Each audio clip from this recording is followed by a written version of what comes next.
chapter 3.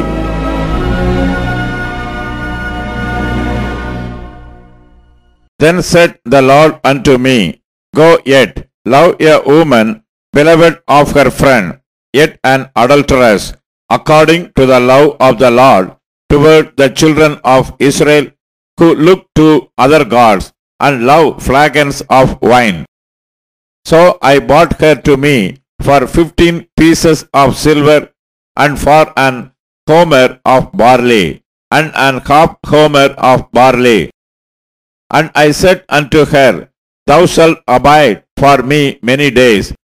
Thou shalt not play the harlot, and thou shalt not be for another man. So will I also be for thee.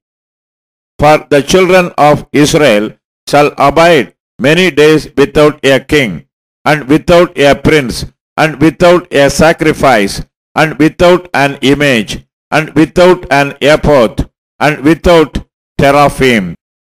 Afterward shall the children of Israel return and seek the Lord their God, and David their king, and shall fear the Lord and his goodness in the latter days.